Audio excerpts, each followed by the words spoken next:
Please subscribe and click the notification bell para updated po kayo sa bagong upload ko. Maraming salamat po.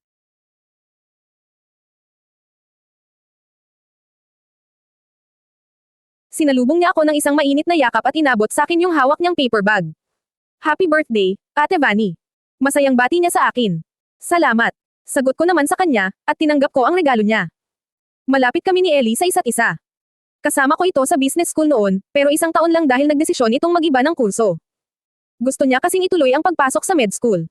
1 year lang naman ang tanda ko sa kanya, pero ewan ko kung bakit inaate niya pa rin ako. Mabait si Ellie. Masayahin ito at hindi nauubusan ng may kwento. Taliwas na taliwas sa ugali ng kuya niya. Butit nakarating ka. Wala kang pasok. Tanong ko sa kanya. Meron. Pero umabsent ako para lang maka-attend sa lunch party mo. Ha. Bigla akong nakaramdam ng pagkahiya. Ano ka ba Ellie, ba't umabsent ka pa? Sayang naman. Hinampis niya ako ng marahan sa may braso, joke lang ate. Hindi ako umabsent, bigla naman siyang lumapit sa bandang tenga ko at mamulong, ang totoo, kinulit ako ni kuya na pumunta ngayon. Natigilan ako sa sinabi niya. Tumingin ako sa kaninang kinatatayuan ni Allen, pero wala na ito. Marahil ay nauna na sa loob. Akala ko ba hindi niya alam kung makakapunta ang kapatid niya ngayon? Tapos yun pala kinulit niya ito para maka-attend. Ewan ko tuloy kung maniniwala ako sa sinabi ni Ellie. Parang imposible. Baka niloloko lang ako nito dahil alam niyang matutuwa akong marinig yun. Vani, my darling. Nalipat ang tingin ko kay mama na kasalukuyang palapit sa akin. Kasunod niya si Papa, at ang mga magulang nila Allen at Ellie. Sinalubong ko siya at niyakap ng mahigpit. Hinaplos-haplos nito ang likuran ko, happy birthday my child. It's so good to see you again. At mas lalong humigpit ang yakap niya sa akin. Thank you, Ma. God, I missed you so much. Halos maiyak ako nang sabihin ko yun. Miss na miss ko na talaga siya. Magdadalawang taon ko na silang hindi nakikita. Busy rin kasi sila sa negosyo, kaya naman madalas, si Allen lang ang nakakasama nila. Nag-merge ang hotel at casino business namin, at ang airlines nila Allen mula noong ikasal came as planned. Ni hindi ko nga nagawang hawakan ang negosyo namin. They had Allen do my part. Bumitiw na ako sa pagkakayakap at nilapitan ko naman si Papa at hinalikan ito sa pisngi. Hi, Pa. Bati ko. Ngumiti naman ito ng matamis sa akin. Happy birthday, Vanessa. Thanks. Tipid na sagot ko. Nakipagbeso na rin ako sa parents ni Allen. Hindi ako gaanong malapit sa kanila, pero mabait naman sila sa akin. Lalo na si Mrs. Fajardo. Paminsan-minsan ay pinapadalhan niya ako ng mga pabango galing France dahil alam niyang hilig ko ang mga yon. Kinamusta lang nila ako saglit, tapos ay nag-aya na ring pumasok sa loob si Mama. Lalamag na raw kasi ang pagkain na pinahanda niya. Dumiretso kami sa pahabang mesa na mayroong higit sa 10 silya. Umupo na kaming lahat at nagsimulang kumain. Katapat ko si Allen. Ewan ko kung bakit hindi siya tumabi sa akin. Masarap ang mga pinalutong pagkain ni Mama. Butit hindi niya nakalimutang ihanda ang paborito kong kare-kare. Namiss ko yun. Mas lalong sumarap ang kainan dahil tuloy-tuloy rin ang kwentuhan. Medyo tahimik lang ako dahil wala naman akong baong kwento. Kaya madalas si Ellie lang ang nagsasalita. Hindi talaga siya nauubusan ng kwento. Dati-rati, si Leila ang maingay pag may ganitong mga gathering sa pamilya. Namiss ko tuloy bigla ang babaeng yun. Hindi ko na siya inimbita ngayon dahil alam kong hindi naman ito pupunta. Hanggang ngayon kasi hindi pa rin siya nagpapakita sa pamilya niya. Nagtatago pa rin. Tinawagan niya lang ako kanina para batiin. Gusto nga sanang makipagkita, pero sinabi kong may lakad kaming mag-asawa. Inasar pa nga ako ng bruha. Ang bilis ko raw bumigay. By the way, how are you Vanessa? Kamusta kayo ni Allen? Napatigil ako nang bigla akong tanungin ni Papa. Nilunok ko muna ang pagkain na nasa bibig ko, at uminom ng tubig bago sumagot. O okay naman po. Good. Hindi ka naman siguro sinasaktan o pinapaiyak ni Allen, ano? I was stunned for a moment. Napatingin ako kay Allen. At saktong nakatingin rin siya sa akin. Pero agad rin siyang nagbaba ng tingin. I cleared my throat and closed my eyes for a while, hindi po. Binalik ko ang tingin ko sa asawa ko. Salubong ang mga kilay nito. At hindi ako sigurado, pero parang batid ko ang lungkot sa mga mata niya. Bumaba ang tingin ko sa plato niya. Pinaglalaroan niya lang ng tinidor ang salad niya. Hindi siya kumakain. Walang kaalam-alam ang mga pamilya namin sa problema naming mag-asawa. Kahit papano ay malaki ang utang na loob ko kay Allen. Hindi niya ako sinira sa pamilya ko at sa pamilya niya. He kept silent at hindi niya nilabas ang ginawa kong pagtataksil at pakikipagrelasyon sa iba. Pag nalaman nila mama yon, hindi ko alam kung anong mangyayari sa akin. Kaya't laking pasasalamat ko noon kay Allen dahil inisip niya pa rin ang kalagayan ko kahit na nasaktan ko siya ng sobra-sobra. I know deep inside him, he's a good man. Kaya ko nga siya mahal. Ilang oras lang kaming lumagi sa bahay, at nagpaalam na rin Kim para umalis. Ayaw pa ngang pumayag nila mama dahil gusto pa raw nila kaming makakwentuhan, pero nagsalita na si Allen na kailangan na naming umalis dahil may pupuntahan pa kami. Wala na rin naman silang magagawa dahil nasabi ko ngang after lunch ay hawak na ng asawa ko ang oras ko. Saan ba talaga tayo pupunta? Tanong ko kay Allen habang pinapanood ko ang magagandang mga tanawin na nadadaanan naman. Hanggang ngayon kasi hindi ko pa rin alam kung saan kayo magbabakasyon. Basta. Huwag kang ang tanong ng tanong. At umatake na naman ang pagiging irritable niya. Ang ikli talaga ng pasensya. Agad niya naman dinugtungan ang sinabi niya. Matulog ka muna. Malayo pa tayo. Sinandal ko ang ulo ko sa bintana ng sasakyan. Parang nakakaramdam na nga rin ako ng antok. Ang dami ko kasing nakain kanina. Busog na busog ako. Allen, nakita mo ba yung regalo sa akin ni Ellie? Pwede ko bang suotin yun? Tanong ko. Hindi ko alam kung nilinggan niya ba ako. Hindi ko nakita dahil nakapikit ako. Maya-maya lang ay sumagot siya, ikaw bahala. Kasya kaya yun sa akin. Pamayat na kasi ako eh. Baka hindi na alam ni Ellie ang sukat ko. I don't know. Just try it when we get there. Seryoso ang boses niya. Allen. Pagtawag ko ulit sa kanya. Sup? Ano ba? Thank you nga pala. Bulong ko, pero sapat lang para marinig niya. Bahagya kong idinilat ang mga mata ko, at sinilip ko siya. Nakatingin siya sa akin na parang takang-taka. Buti na lang medyo traffic at nakatigil ang sasakyan, kung hindi baka nakabangga na Kim. Pinaikit ko na ulit ang mga mata ko. Thank you kasi hindi mo sinabi sa kanila ang ginawa ko. Baka mapatay ako ni Papa pag nalaman niya. Matagal-tagal bago ito nakasagot. You don't have to say thanks. Of course hindi kita ay lalaglag. You're my wife. Napangiti ako sa sarili ko. He really cares. Vanessa, we're here. Nagising ako nang maramdaman kong may tumatapik sa balikat ko. Hindi ko na malayang nakatulog na pala ako sa biyahe. Pilit kong idinilat ang inaantok ko pang mga mata, nasan tayo? Subic. Sa rest house. Mabilis na sagot naman niya. Napaayos ako ng pagkakaupo, at sumilip sa labas ng bintana ng kotse. Tanaw na tanaw ko ang asol na dagat sa may di kalayuan. Sa sobrang galit ko, dali-dali akong lumabas ng sasakyan at halos patakbo kong tinungo ang dalampasigan. Dito ba kayo magbabakasyon ni Allen? What a lovely place, more like a paradise. Tahimik dahil walang katao-tao. Mas lalo pang gumanda ang tanawin dahil sa sunset. Unti-unting nagiging kulay kahel ang buong kalangitan. Gusto ko pa sanang hintayin ang tuluyang paglubog ng araw kaso tinawag na ako ni Allen. Pinagmasdan ko muna ulit saglit ang dagat, pagkatapos ay sumunod na rin ako sa kanya. Tinanggal ko pa nga ang suot kong sandals dahil nahihirapan akong maglakad sa puti, at pinong-pino na buhangin. Pumasok Kim sa loob ng isang two-story house na may pagka-modern ang pagkakadisenyo. Halos gawa sa glass ang buong bahay kaya naman kitang-kita ang mga naggagandahang furniture sa loob. Sinalubong Kim ng dalawang babae. Isang nasa mga late 40s siguro, at isang dalaga na sa tingin ko'y mga caretakers nitong bahay. Ngumiti ako sa kanila nang batiin nila Kim, tapos ay dumiretso na ako sa loob para pagmasdan ang buong bahay. Pati sa loob, ay maganda ang pagkakagawa. May 2 kwarto sa itaas at isa sa ibaba. Alam kong maraming beach houses ang pamilya ni Allen. Pero kahit kailan ay hindi pa ako nakapunta sa mga yon. Ito ang unang beach house nila na napuntahan ko. Napatigil ako at natulala nang marating ko ang dining area. Gusto ko sanang kusutin ang mga mata ko para makasigurong totoo nga ang nakikita ko. Ang daming nakahandang pagkain sa mesa. May bote pa nga ng white wine. Pero mas napansin ko ang hugis puso na cake na nasa gitna. Lumapit ako para mabasa ko ng maayos yung nakasulat sa cake. Happy birthday! Napatikip ako sa bibig ko. Tiningnan ko ng maigi ang cake na nakahain sa mesa. And I know I wasn't dreaming. Parang gusto kong tumalon sa sobrang tuwa. Nagabala pa siya para lang ipaghanda ako ng ganito. Okay na nga sa akin na pinayagan niya akong dumalaw kila mama, pero yung mag-effort pa siya para dalhin ako dito sa beach house nila at ipahanda niya ang ganito aming pagkain na akala mo'y isang buong pamilya ang kakain. God, this is too much. Nilinggan ko si Allen sa may likuran ko.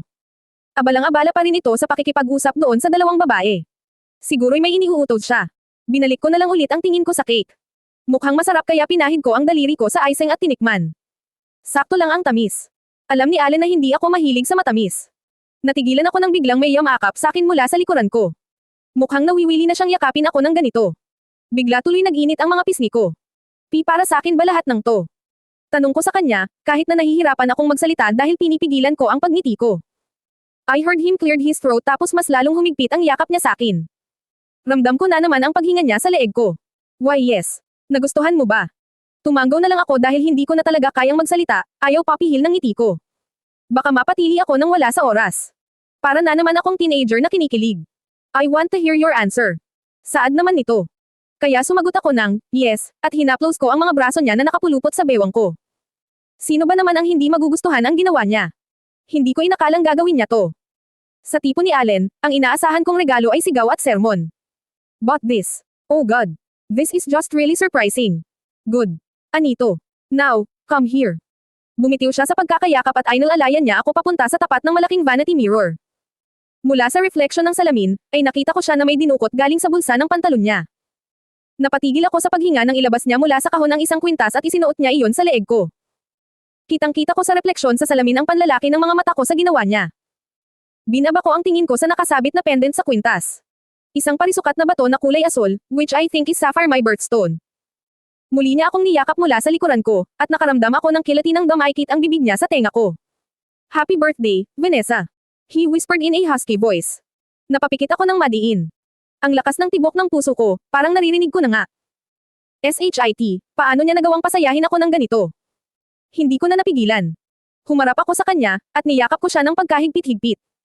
Gusto kong maiyak sa sobrang tuwa. Parang bigla kong nakalimutan ang mga pinagdaanan naming dalawa.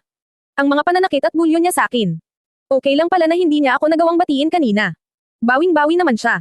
This is my happiest birthday ever. Hinigpitan ko ang yakap ko sa kanya, thank you, Allen. Thank you. At hindi ko na malayang may tumulo na palang luha mula sa kanang mata ko. Tears of joy. Niyakap niya rin ako pabalik, kaya naman mas naramdaman ko ang init ng dibdib niya. Malapad ang katawan ng asawa ko, pakiramdam ko tuloy ang liit-liit ko. Marahan niyang hinaplos ang buhok ko, at naramdaman ko ang pagdampi ng labi niya sa ulo ko. Simpleng halik lang yon, pero nagdala yon ng kakaibang init sa mukha ko. Are you happy? Tanong niya. Alam kong nakadikit pa rin ang labi niya sa ulunan ko dahil nararamdaman ko pa rin ang init ng hininga niya. Yes. Very happy. Sagot ko habang nakaguhit ang malapad ng ngiti sa mga labi ko. May isa pa. Let's go upstairs. Seryosong saad niya. Bumitiw ako sa pagkakayakap sa kanya. Tiningnan ko siya sa mukha, pero umiwas siya ng tingin sa akin. Ano raw, may isa pa. Hindi pa nga ako masyado nakaka-move on sa ginawa niya, tapos meron pang isa. Sabay kaming umakyat sa itaas. Pinuna niya akong pumasok sa isa sa mga kwarto, na sa tingin ko ay ang master bedroom. Agad na nilaybot ng mga mata ko ang kabuuan ng silid. Hinahanap ko yung isa niya pang regalo, pero wala naman akong nakita. Ano ba yung sinasabi niyang may isa pa? Dumiretso na ako sa loob at umupo sa gilid ng kama. Maya-maya lang pumasok na rin si Allen. Sinundan ko siya ng tingin habang papunta siya sa mga full glass window at hinailan niya pasara ang mga puting draperies. Madilim naman na sa labas, pero ewan ko kung bakit kailangan niya pang isara ang mga kurtina. Mas gusto ko sanang nakabukas ang mga yon, dahil kahit papano'y tanaw ko ang dalampasigan. Nilaipat ko ang tingin ko sa suot kong kwintas. Hinawakan ko yung pendant. It's gorgeous. Ito ang unang beses na binigyan ako ni Allen ng regalo. Hindi ako mahilig sa alahas. But Allen's gift is an exception.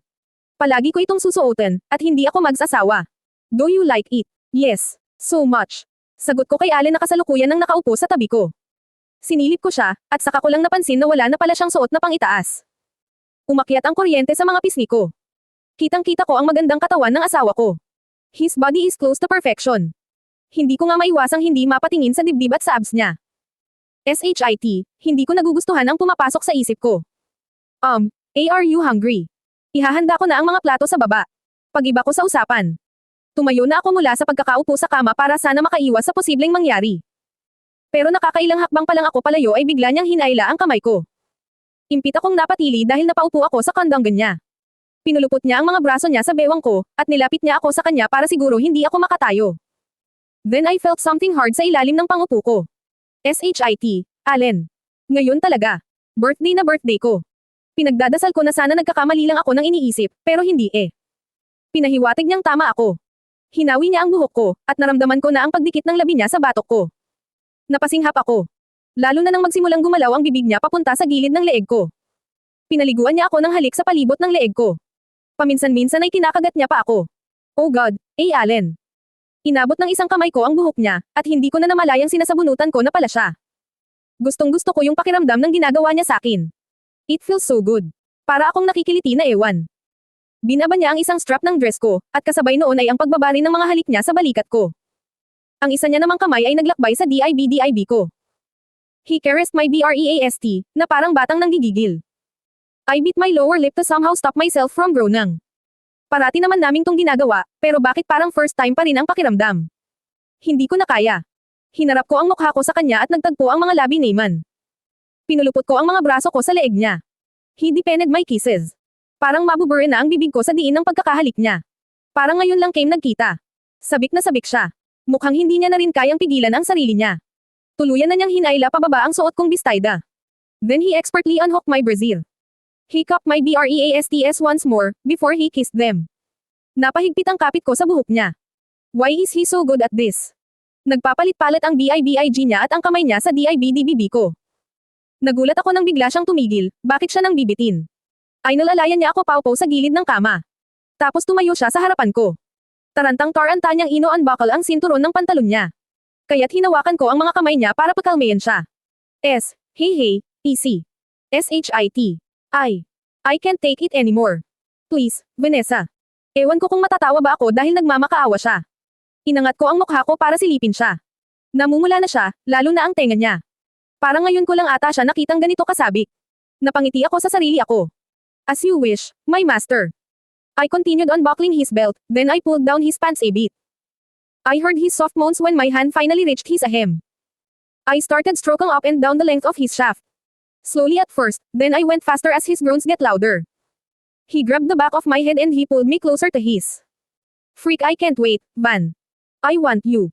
I know what he wanted me to do. I wanna do it too. Naunahan niya lang ako. So I held his waist, then I started kissing his love muscle. My husband is big. Kahit na anong gawin ko, hindi talaga magkasya sa akin. Magkabilang kamay na niya ang nakahawak sa ulo ko. He's guiding my head as he goes in and out of my MOUTH. Allen is literally hot. His soft groans before became wilder now. And my God, that turns me on, so I went faster.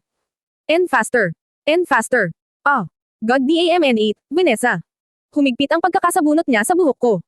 When I felt he's already near his climax, ay biglang may kumatok sa pintuan ng kwarto. SHIT naman. Sir Allen. Sa sobrang gulat ay naitulak ako ng asawa ko palayo. Tumalikod ito mula sa akin at hindi na siya magkanda o gaga sa pagsasara sa zipper ng pantalon niya. I could even hear him cussing. Sorry naman, hindi ko naman kasalanan na mabitin siya. Na-realize kong nakababa nga rin pala ang damit ko. Kaya dali-dali rin akong nagtungo sa loob ng banyo para magtago. Sumandal ako sa malamig na pader, at sinapo ang dibdib ko. Parang nakikipagkarerahan ang tibok ng puso ko. Ang bilis. Kinabahan kasi ako. Akala ko may makakakita sa amin. Mabuti na lang mabilis kumilos ang asawa ko. Nakapagbihis agad siya. Hindi ko maiwasang hindi matawa sa nangyari sa amin. Lumapit ako sa salamin at muli kong tinitigan yung kwintas na binigay sa akin ni Allen. Ang ganda pala talaga. Ngayon ko lang nakita ng malapitan. Kailan niya kaya binili to? Parang wala naman akong napansin na may inuwi siyang ganito. Ang galing niya palang magtago, at manner presa. Parang ayaw ko na atang matapos ang araw na to. Ang saya-saya ko. Napatili ako nang biglang bumukas ang pintuan ng banyo. Niluwa noon ang asawa ko. Ang sama ng tingin niya sa akin. Napaatras ako at napasandal sa sink. Galit na naman siya. Bakit? Ano na namang ginawa ko? Bigla kong naalala yung cellphone ko. Kanina ko pa naririnig na tumutunog yun eh. Baka mamaya nakita ni Allen na may ibang tumatawag sa akin. God, patay na naman ako nito. Lumapit ito sa akin, magkasalubong ang mga kilay. Nagsimula akong makaramdam ng takot. Lalo na nang higitin niya ang braso ko. Aray, Allen. Nasasaktan ako. Bakit ba? Tanong ko sa kanya. Nilapit niya naman ang mukha niya sa bandang tenga ko, at gigil siyang bamulong. Binitin mo ko. Ewan ko kung matatawa ako o ano. Ako talaga ang nangbitin. Bakit hindi niya sisihin yung caretaker nitong bahay? Yun naman talaga ang naging sagabal sa amin. Binawi ko ang braso ko, at palabas na sana ako ng banyo pero hinigit niya ako sa bewang at niyakap niya na naman ako mula sa likuran. Where do you think you're going? Tanong niya habang nakasiksik ang mukha niya sa leeg ko. Sa baba. Kain na tayo. Nagugutom na ako. Casual na sagot ko naman. Ano, tatakasan mo ko? Bigla niya akong inikat paarap sa kanya. Nakita ko na naman tuloy ang magkasalubong na mga kilay niya. I won't let you, Vanessa. Banitin mo ko. Ituloy natin. Hinawakan niya ang magkabilang pisngi ko at inangkin niya ang mga labi ko. Noong my husband, makakahindi ba ako? Hindi ko alam kung gaano katagal ko nang tinitingnan ang sarili ko sa salamin sa loob ng shower room. I'm still wearing the necklace my husband gave me. Pagkagising ko nga kanina, ito agad ang una kong kinapa. I wanted to make sure I wasn't dreaming. Natotoo lahat ng mga nangyari kahapon. Ang buong akala ko nga hindi ako makakatulog kagabi dahil buhay na buhay pa rin sa utak ko ang mga nangyari. Pero nagkamali ako, nakatulog ako nang hindi ko namamalayan. Paano naman kasi, pinagod ako ni Allen kaya bumagsak ang katawan ko. That man is a beast in bed. Nakailang beses nga ba kami kagabi? Hindi ko na maalala. Ayaw niya kong bitiwan. I kept on telling him I'm tired and I wanna go to rest, at masakit na talaga, but he just can't get enough of me. At ewan ko ba't parang tinrader din ako ng katawan ko. Binigay ko rin naman ang sarili ko. I don't know, pero kapag sinimulan na niya parang hirap na rin akong tumigil. Hinubad ko na ang kamaisan ko at binuksan ang shower. Nakaramdam ako ng kaunting kirot ng daluyan ng malamig na tubig ang pagitan ng mga hita ko. Parang sinusunog, ang sakit. Hindi ko alam kung nasugatan na ba ako, but I feel sore down there. Si Allen naman kasi, halos ihampas na niya ang sarili niya sa akin kagabi. Kulang na lang masira yung kama. Ang sakit rin tuloy ng balakang ko at nanghihina ang mga hita ko. Ewan ko kung kakayanin ko pang makatabi siya ulit mamayang gabi.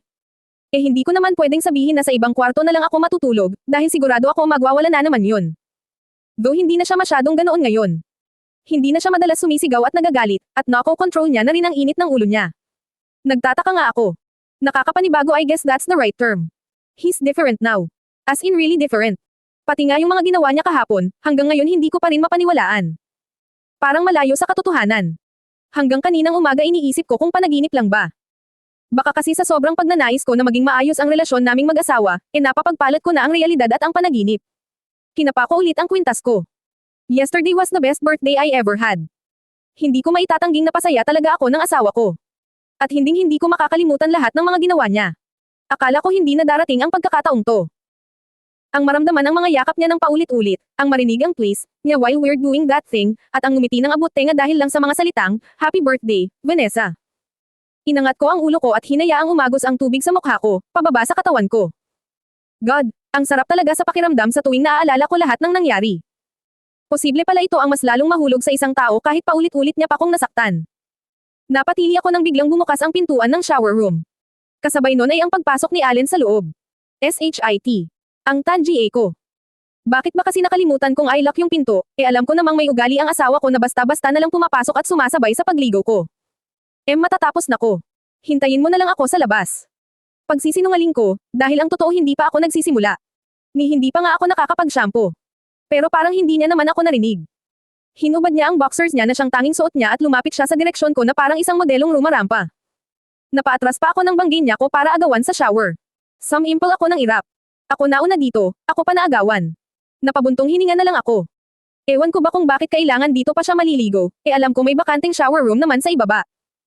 Hindi naman sa ayaw ko siyang makasabay maligo, sanay naman ako dahil nakaugalyan niya na yon. Kaso baka kasi kung ano na namang gawin niya sa akin. Hindi pa nga ako nakakapagpahinga ng maayos. Ako na lang ang lilipat ng shower room. Para naman makaligo ako ng matino. Inabot ko ang towel ko na nakasabit sa gilid at palabas na sana, pero biglang hamarang si Allen sa pinto. Nabitawan ko tuloy yung tuwalya sa pagkagulat ko. San ka pupunta? Matapang ang pagkakatanong niya. Ano? Titapos na ko. And I lied again. Kasi naman, pag sinabi kong lilipat ako ng banyo, baka makatikim na naman ako. No you're not, Vanessa, nagsalubong ang mga kilay ko sa sinabi niya. Agad niya namang dinugtungan yun, maliligaw ka ulit. What? Hindi ko na nagawang magsalita pa dahil bigla na niya akong hinayla papunta sa shower. Hirap akong magtaas ng tingin para makita siya dahil pinapasukan ng tubig ang mga mata ko. Ang akala ko nga maliligaw lang came, pero mukhang mali ata ako. Hinigit niya ang katawan ko palapit sa kanya. Hinarang ko nga ang mga kamay ko sa dibdib niya para hindi came tuluyang magkadikit, pero tinanggal niya lang ang mga yon at inilipat sa leeg niya. Then he pulled my waist more closer to him. SHIT. Now I feel his throbbing ahem on my core. Napasinghap ako. God, ano to, bakit pakiramdam ko tatraydoren na naman ako ng katawan ko?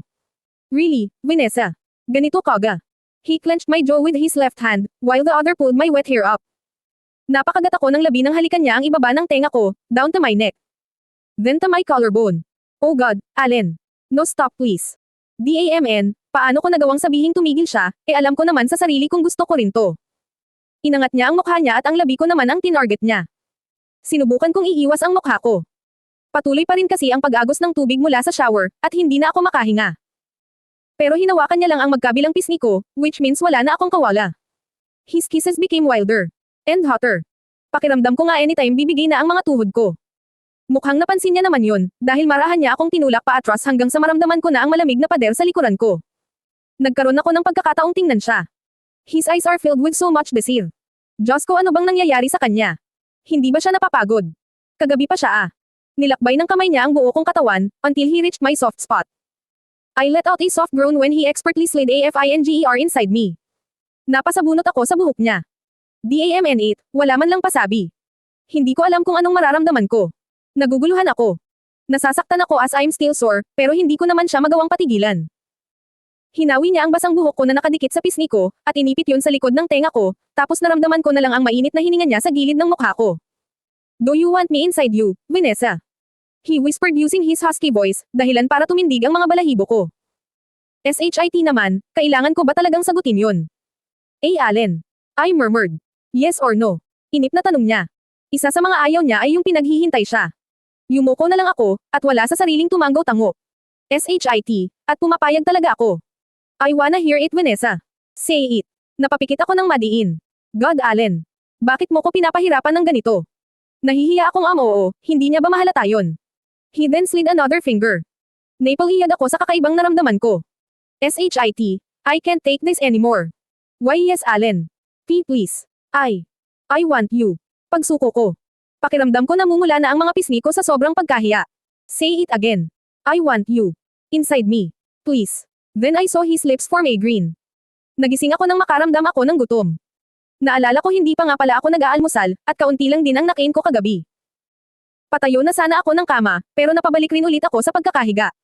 Hindi ko kaya. Tumagilid ako at niyakap ko ang mga tuhod ko. Halos maiyak na ako sa sobrang sakit ng pagitan ng mga hita ko. I'm sure this time nasugatan na talaga ako. Narinig kong bumukas ang pinto ng kwarto. Marahil ay si Allen yung pumasok. Imposible namang isa sa mga caretakers dahil pinaalis muna sila ni Allen kagabi. Gumalaw ang kama at naramdaman ko na lang ang kamay ng asawa ko na humaplos sa braso ko. Vanny, anong masakit? Mula sa pagkakapikit ay nanlaki ang mga mata ko. Anong masakit? Tinatanong niya kung anong masakit sa akin.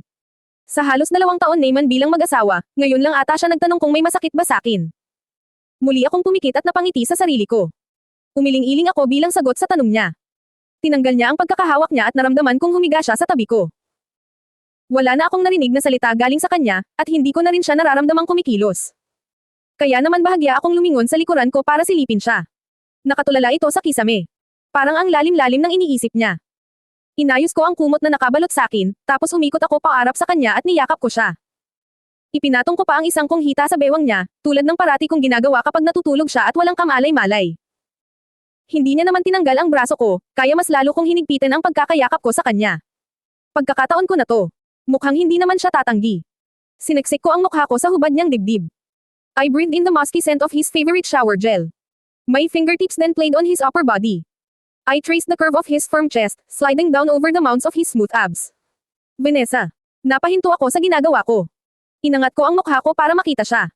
Nakatitig pa rin ito sa kisame. Nagbaba ito ng tingin sa akin, pero umiwas rin kaagad. Matagal-tagal rin bago niya nasundan ang sinabi niya. Natatakot ka ba sa akin? Medyo nagitla ako sa tanong niya. Kalmado naman ang pagkakasabi niya, pero bakit pakiramdam ko ang dami-daming tumatakbo sa isip niya? Hindi ko nagawang sumagot. Hindi ko kasi alam kung anong gagamiting salita yung hindi niya ikakagalit. Yumuko na lang ulit ako at bumalik sa pagkakahiga sa dibdib niya. Sakvan, sagutin mo ko. At damali na naman ang pagiging mainipin niya. Pumikit ako ng madiin bago tumanggaw-tango. Sino ba namang hindi? Nakakatakot ka kapag lasing ka. Lalo na kapag sumisigaw ka, at kapag sinasaktan mo ko. Amin ko, halos pumiyok pa nga ako nung sabihin ko yung mga huling salita. Rinig na rinig ko naman ang pagbuntong hininga niya dahil nakapatong ang ulo ko sa dibdib niya. Then I felt his fingertips combing my hair. Ang sarap sa pakiramdam ng ginagawa niya. Feeling ko safe ako, at hindi niya ako sasaktan. Mas lalo akong lumangkis sa kanya. Pero ilang saglit lang ay niluwagan rin niya ang pagkakayakap ko. Suck not too tight, Van, I can't breathe. Reklamo pa nito. Ang taray. Bumitiw ako at umikot patalikod sa kanya. Maya-maya lang ay naramdaman ko na naman ang pagyakap niya mula sa likod ko. Gusto ko kapag niyayakap niya ako ng ganito. I feel loved. Though medyo naninibago ako. Hindi naman kasi talaga ako sanay na nilalamang niya ko. But that doesn't mean I don't like it. Syempre gusto ko. Ang tagal ko kayang hinintay to. I just want to clear things up. Baka kasi ako lang pala ang nag-iisip ng ganito. Hinaplos ko muna ang braso niya na nakayakap sa bewang, bago ako umikot paarap sa kanya. Magkatapat na kami, kaya naman nagkaroon ako ng pagkakataon na tingnan siya ng diretso sa mga mata. Akala ko nga makikipagtaitigan rin siya sa akin, pero hindi. As usual, umiwas siya ng tingin. Hindi ko alam kung bakit hindi siya makatingin ng diretso sa akin. Lagi siyang ganyan. I cleared my throat, Allen. Are we all ready? Okay. Hindi direkta ang tanong ko. Pero sa tingin ko naintindihan niya naman kung anong ibig kong sabihin. Bumitiw ito sa pagkakayakap sa akin, at muli siyang tumihaya at nakipagtaitigan sa kisame. Ako naman, inayos ko ang pagkakabalot ng kumot sa katawan ko, at bahagya akong bumangon para makita siya. Nagdadalawang isip ako kung hahaplasan ko ba ang buhok niya. Pero bandang huli, ginawa ko na rin. I want to calm him. Ako ang nagsimula, at At alam kong hindi malabong uminit na naman ang ulo niya dahil pinaalala ko ang nakaraan namin. Why did you do that? Natigilan ako sa tanong niya. I looked at him, his eyes are still locked on the ceiling. Alam ko kung anong ibig niyang sabihin sa tanong niya. Pero hindi ko magawang makasagot agad. I have to pick the right words. Dahil pag nagkamali ako ng sagot, I'm sure masisira ko na naman ang araw niya. Nagulat ako nang tumingin siya sa akin. Ang tapang pa ng tingin niya. That's a warning, it means I have to answer him quick. Bumalik ako sa pagkakahiga, at muli akong lumangkis sa kanya. I could hear his heartbeats, ang bilis. Para siyang kinakabahan. Nawalan na kasi ako ng pag-asa sa relasyon natin. Noon. Ayokong maging malungkot buong buhay ko. You have to understand me, Allen. Pumikit ako ng madiin. I just want your time, your attention. Your love. Pakiramdam ko kasi hindi mo na maibibigay sa akin lahat ng yun. Kaya ka naghanap ng iba. I sucked to myself. And no. Hindi naman ako naghanap. He just came in. And gave me what I wanted. Narinig kong napamura siya. Mahina lang naman pero tagos pa rin sa akin. Hinimas-himas ko ang dibdib niya to calm him. Ayokong uminit ang ulo niya. We need to talk. We need to understand each other. Tell me, Vanessa, did I bore you that much? Umiling-iling ako. No, Allen. Hindi. Pakiramdam ko lang kasi talaga. Wala na akong pag-asa sa'yo.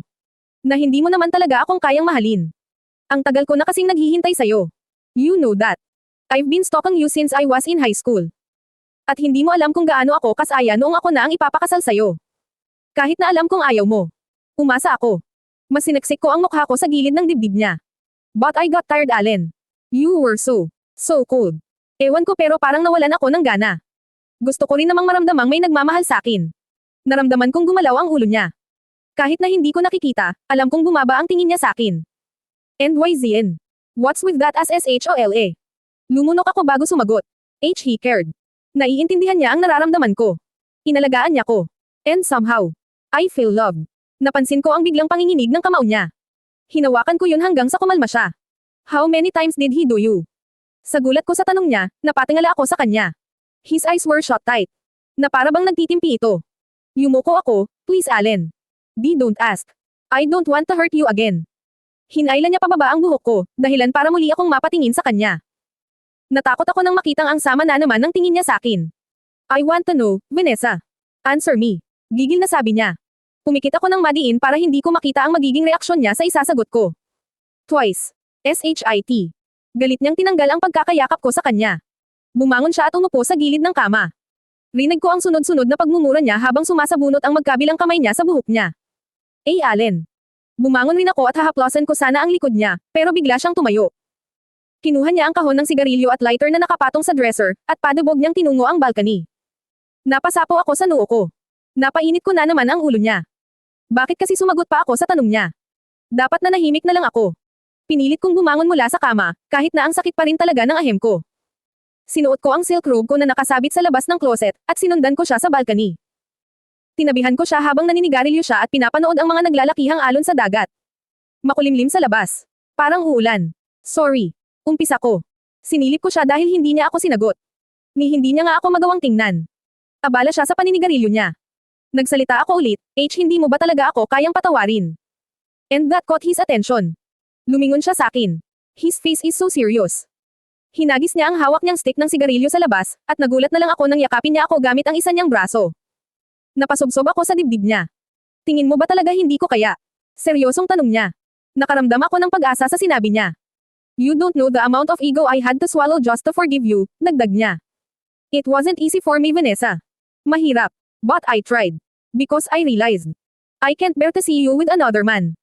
Inipit niya ang ilang hibla ng buhok ko sa likod ng tenga ko, at naramdaman ko na lang ang pagtama ng labi niya sa earlobe ko. Nobody can have you. I want you only for me, Vanessa. You understand. He whispered huskily. Sinukli ko ang buhok niya gamit ang mga daliri ko, at tiningnan ko siya ng diretso. At ewan ko kung bakit nagawa ko pa siyang ngitian ng todo, napaka-selfish at childish naman ng mga sinabi niya. Ang sarap lang kasi sa pakiramdam na inaangkin niya ko. After all, this is what I want. This is what I've been longing for, to be under his possession. Napansin kong nakatitig siya sa labi ko. At alam kong may pumapasok na naman kung ano sa utak niya. Kabisado ko na siya. Alam ko lahat ng ibig sabihin ng mga kilos niya. Pinaikit ko ang mga mata ko, at nagpaubaya. I suddenly felt his warm, soft lips pressed on mine. Nag-uumpisa na namang bumigay ang mga tuhod ko. Hinigit niya ang leeg ko gamit ang isa niyang kamay, samantalang ang isa naman ay kinukurot ang pangupo ko. He pushed me, and pinned me against the full glass sliding door. Nauntog pa nga ako, ang sakit. He then trailed kisses down my neck, aggressive kisses. Halos bumaon na nga ang mga kuko ko sa likuran niya. Mas damiin ang mga halik niya, he even planted love bites, at mas lalo niya akong inipit sa pinto. Dahan-dahan naman Allen.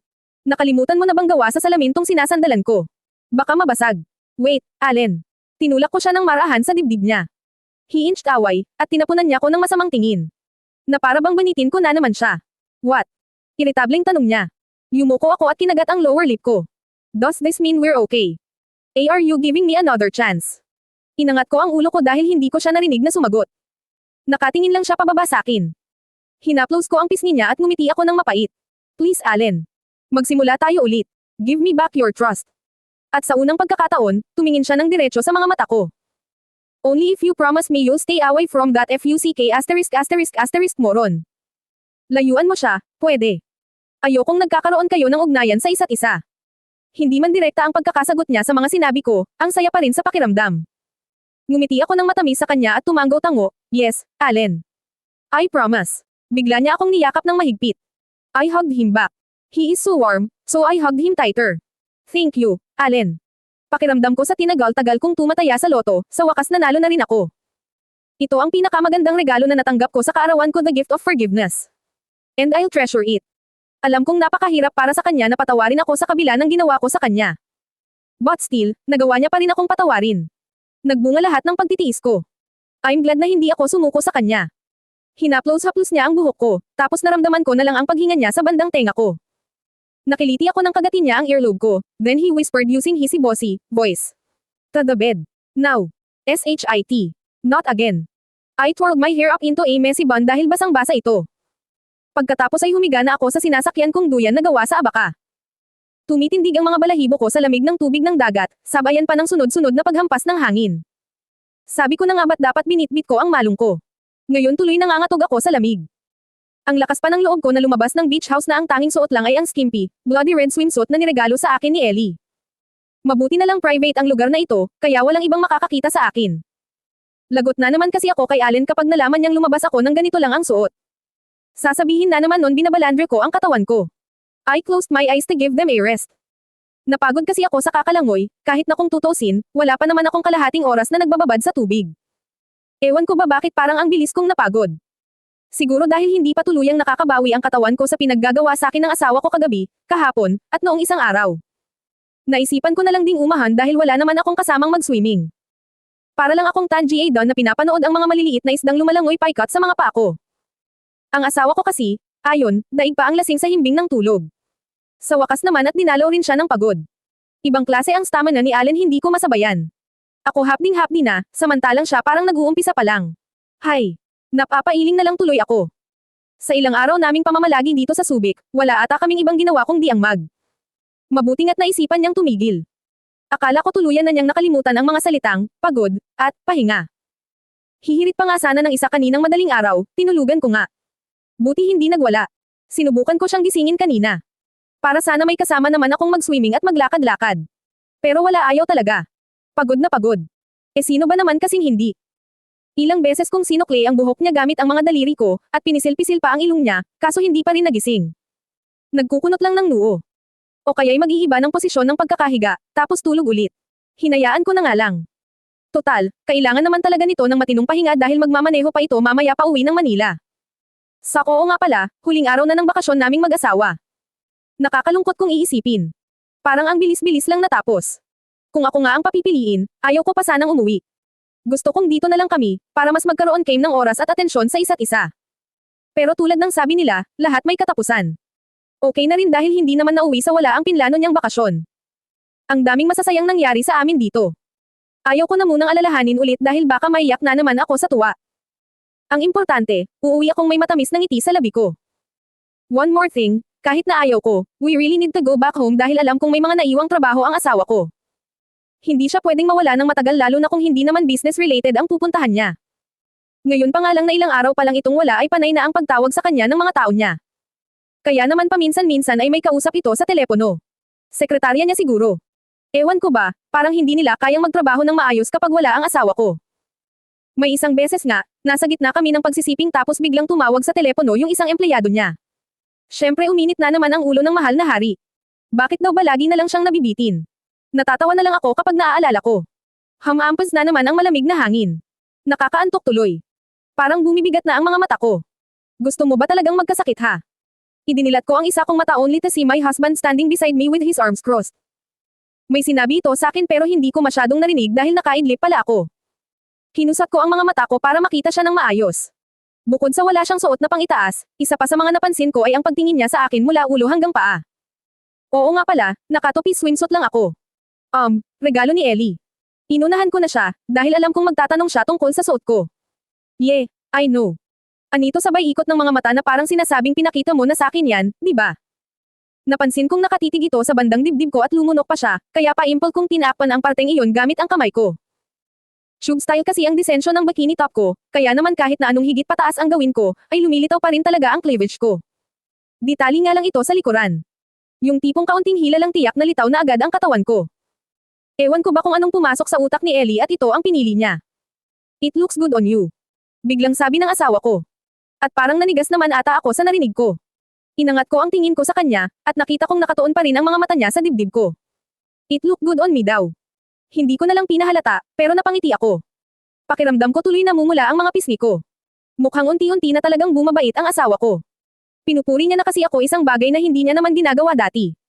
Tumayo ka dyan. Bigla namang utos niya. Ewan ko kung bakit na niya ako pinapatayo, siguro dahil babalik na Kim sa bahay para kumain. Parehas kasi kaming hindi pa nag-aagahan. Binuhat ko na ang katawan ko at tumayo mula sa pagkakahiga. Ang akala ko papasok na Kim sa beach house, pero napakunot ang noo ko nang bigla siyang humilata sa duyan kung saan ako nakahiga kanina. Wow! Ano yon? Pinaalis niya lang ako para siya naman ang humiga. Napayuko na lang ako at umiling-iling. My husband is really unpredictable. Tinanggal ko mula sa pagkakapusod ang buhok ko. Para kasing nagsisimula nang sumakit ang ulo ko. At dahil halos natuyo na ang buhok ko habang nakatali, ay kumulat ito na parang natural, big curls. Napansin kong bamuka ang mga labi ni Allen nang guluhin ko ang itaas ng buhok ko para makahinga ito mula sa pagkakatali. Maghahanda na ako ng agahan. Sabi ko sa kanya bilang pagpapaalam na mauuna na akong pumasok sa loob. Pero hindi pa man ako nakakaisang hakbang, ay hinailan na niya ako sa kamay. Nasigaw ko ang pangalan niya dahil bigla niya akong binuhat papatong sa kanya. Babangon sana ako pero ang bilis niya akong naikulong sa loob ng braso niya. Halos isiksik niya pa nga ang mukha ko sa dibdib niya. Tapos bigla niyang kinurot ang pangupo ko na parang nanggigigil. Tumayo tuloy mga balahibo sa likod ko. Allen, teka. Baka may biglang dumating. Makita tayo. Pagdadahilan ko habang pasimpleng tinatanggal ang kamay niya na nakakapit sa pangupo ko. Sup Vanessa, isa. Napapirmas ako na parang batang napag-alitan. Ayan na naman siya sa pagbibilang niya. Ganyan talaga siya kapag tinatanggihan ko ang mga gusto niyang gawin. Bibilangan niya ako. Pag umabot na siya ng 3, yari na ako. Nagpakawala na lang ako ng buntong hininga at hinayaan siya. Inilapat ko ang mga kamay ko sa hubad niyang dibdib at ipinatong patagilid ang ulo ko roon. Mula sa posisyon ko ay kitang-kita ko ang mga hampas ng alon sa dalampasigan. Maya-maya lang ay inangat ko rin ang ulo ko para silipin siya. His eyes are shut tight. Nakatulog na naman ba siya? Ang bilis naman. Pagod na pagod talaga siguro. Well, that's his fault, not mine. Nakailan ba naman siya eh? Binalik ko na ulit ang pagkakapatong ng ulo ko sa dibdib niya at pumikit na rin ako. Ang init ng katawan niya. Kaya tuloy kahit na nakatopis ako ay hindi ako masyadong nakakaramdam ng lamig. Lalo't nakayakap pa siya sa akin na para bang ayaw niya kong pakawalan. Nakakaramdam na ako ng antok nang biglang hoiin ni Allen ang buhok na nakaharang sa leeg ko. Tiningnan ko siya, and I saw him staring down at my neck. Bakit? Tanong ko sa kanya. Where's the necklace? Balik niya ng tanong sa akin. Agad naman akong napakapa sa leeg ko. Tsaka ko lang naalala na hinubad ko nga pala iyon kanina. Nasa bag ko. Hinubad ko. FCK what? Bulalas nito, sabay tulak pa sa mga balikat ko palayo sa kanya. Hindi man lang ako pinatapos. Gusto kong nakikitang suot-suot mo yun Vanessa. Where is it? Where it? Dagdag niya pa. Kinagat ko muna ang ibabang labi ko bago ako sumagot, hinubad ko nga muna kasi nag-swimming ako. Baka kasi mapigtal yun. Mawala pa. Malumanay na paliwanag ko naman. Totoo naman, ilang hikaw na nga ba ang nawala ko sa tuwing nag-swimming ako. Inaalagaan ko lang naman ang regalo niya sa akin. Lumambot naman ang ekspresyon ng mukha niya sa dainailan ko. Muli niya akong hinaila pahiga sa kanya. Sumubsob tuloy mukha ko sa dibdib niya. No, actually, dumaikit ang labi ko sa dibdib niya. Bigla namang pumulupot ang isang braso niya sa leeg ko. At alam kong may ibubulong ito sa akin dahil naramdaman ko ang paghinga niya sa bandang tenga ko. But I'm serious, Vanessa. I want you to always wear that necklace. Tumanggaw naman ako. At iginilid ko na ang mukha ko dahil hindi na ako makahinga. Allen, anong oras tayo uuwi? Pag-iba ko ng usapan. Matagal naman bago nito nagawang sumagot, siguro'y nag-isip pa. Around 3 p.m. maybe. Ayokong ma-stuck sa traffic. Bakit? Anong oras mo ba gusto? Pwede bang bukas na lang tayo umuwi? Gusto ko pa dito.